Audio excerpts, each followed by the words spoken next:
I also want to send best wishes to a very good friend of mine and a friend to our nation, Prime Minister Boris Johnson. We're very saddened to hear that he was taken into intensive care this afternoon. Americans are all praying for his recovery. He's been a really good friend. President Trump offering support to British Prime Minister Boris Johnson. Johnson is in a London hospital's intensive care unit at the moment, battling COVID-19. Britain's foreign minister is now overseeing the cabinet. And joining us now is Nile Gardiner, former advisor to Lady Thatcher and director of the Margaret Thatcher Center for Freedom at the Heritage Foundation. Nile, good morning to you. First, your reaction to what we're learning about Boris Johnson this morning. Well, I think the latest news regarding Boris Johnson's condition is actually quite positive. We understand that he is not, in fact, on a ventilator. He does not have pneumonia. He is receiving oxygen. But I think the overall situation with regard to the Prime Minister certainly is looking better this morning than it was last night. And I think that, this is overall positive news regarding Boris Johnson. And I think the Prime Minister really is fighting the battle of his life here. He is someone who is a tremendous leader for the British people. He has so much more to give for his country. And I think that he is continuing to fight at this time. You've heard so many messages of support. How is the country reacting this morning, Niall? Well, the British people are, of course, uniting around the Prime Minister. And the British people really have this tremendous warrior spirit about them. They are doing all they can to fight through this virus. And the Prime Minister really is seen as a tremendous leader for the British people. So the country is uniting behind Boris Johnson.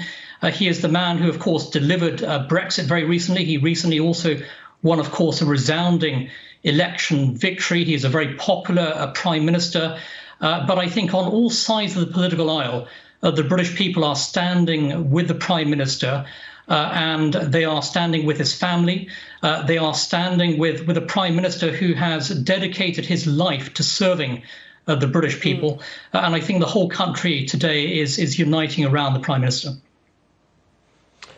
What can you tell us about the impact this is going to have on government?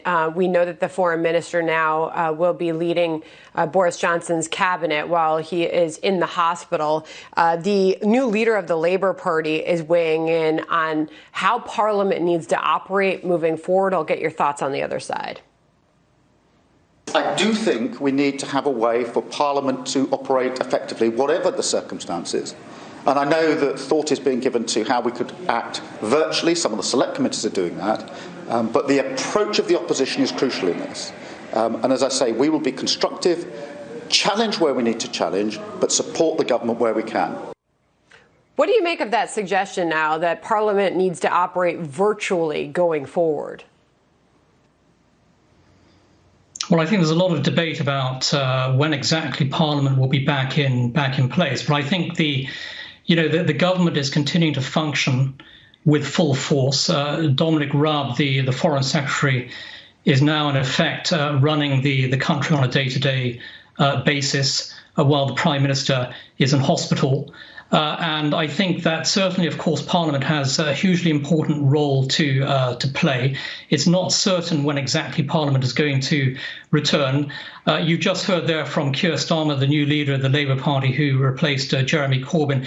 It's important, I think, that the Labour Party gets behind the government and the Prime Minister, uniting with the government in order to ensure that everything possible is done to ensure that the virus is defeated. That is the top priority.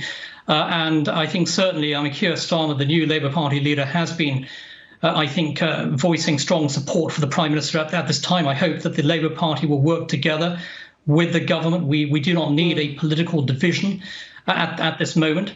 But I think the British government is in very good hands.